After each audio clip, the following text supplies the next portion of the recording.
Creating a space for a boy and girl to share is not easy. Sometimes you don't have a choice.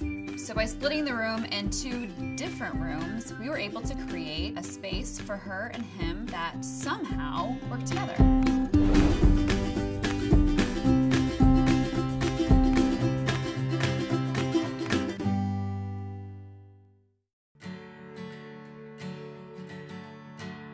I'm Rebecca Wolf. Welcome to my new home. We moved since last time.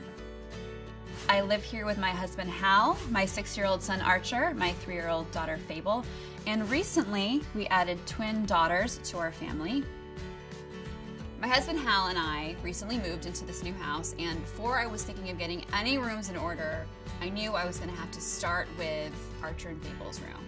This is actually the biggest room in the house, and we gave them the biggest room in the house because there are 2 of them, and Hal and I don't need that much space, not as much space as they do. This is not only where they sleep, this is where they play, they dress up, they color, they do homework. I mean, this is where they do everything, so it was much more important for them to get the bigger room.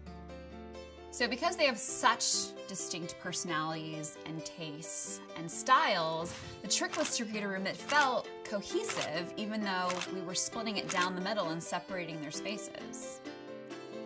So even though each side is distinct and very different, the kids are both really into color, so it feels cohesive because we've got oranges over here and pinks over here and florally rainbow colors here and the rainbow skyline here, and it's just color, color, color.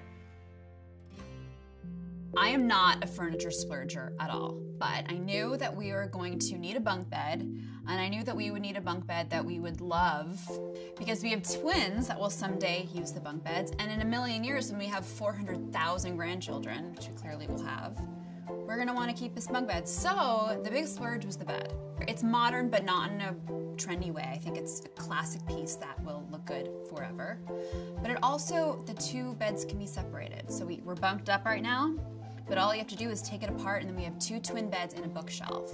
Every bedroom needs bookshelves. It's like a rule. And I love that this bed has built-in bookshelves because Fable can actually reach into her shelf from her bed and read, and she does. So she goes into her bed, and they're all right there, so it's great. It's like she has her little reading book nook in her bed.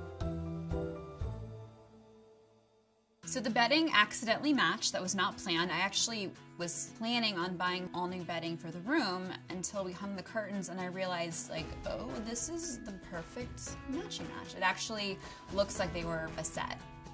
And Archer's, we went with just something that was basic white, except for the pillows, which I thought were really cool. I found them on Etsy, and there's light and dark. We have New York by day on one side and New York by night on the other, which kids love. Kids love like turning things over for day, for night. They love changing the calendar days, and they just like to be involved in their space and seeing it change. So the pillows are really fun because during the day, they're on the day white side, and at night you can flip them. It's, you know, sweet dreams, New York. Archer's orange dresser I found at the swap meet for 80 bucks. Sold. 80 bucks, awesome, I loved it. I thought it was really bright and fun and ageless. Archer loved the dresser, Fable loved this dresser. They're completely different and they don't work at all, but somehow by just filling in the space with different colors and textures and things, it works. I think when you stick with your kids and what they want and who they are, it's going to always be amazing. Because we couldn't use the far wall on Archer's side for storage because of the old vent, I decided to get storage shelves. It was important for the kids to have display areas in both their spaces. So another reason I went with the storage shelves was so Archer had all this room to put some of his Lego structures on display. He's an incredible builder. He's the captain of the Lego team. I'm very proud. He really is the captain of the Lego team at school. The shelves, I fell in love with them when I saw them because I thought they went really well with the bed. And I think they're really attractive. And I got them on sale! My rule of thumb is if there is a wall, fill the wall with things. So that's what we did on Fable's side. I took her to the swap meet and I said, pick stuff. So I followed her into this little stand with this amazing woman who was a former fashion designer, and Fable sat with her and she chose all of the pieces that are on the wall from her stand. And not only did Fable pick out the pictures, she picked out the frames. We went to the frame store and she picked a bunch of frames, of course, all different. We just wanted it to be all over the place. And that's just Fable. I mean, this is a girl who will not wear 2 same color socks because she says it's boring. The vintage subway map was something that Archer and I picked together. We found it on Etsy. He loves subways. When we were in New York, that was his favorite thing to do, is ride the subway around.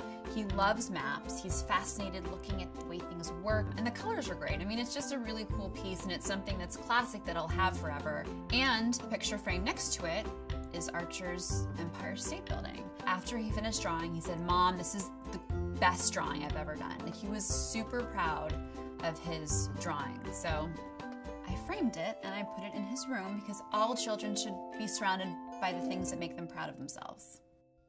From a vision in my head of 2 rooms in 1 space to the reality of actually being here, I'm really happy with the way it turned out. The end result is all about sharing, and to me, this is the perfect room for a couple of siblings to learn how to work together in a fun and inviting environment, while still having their own personal sanctuaries to grow as individuals.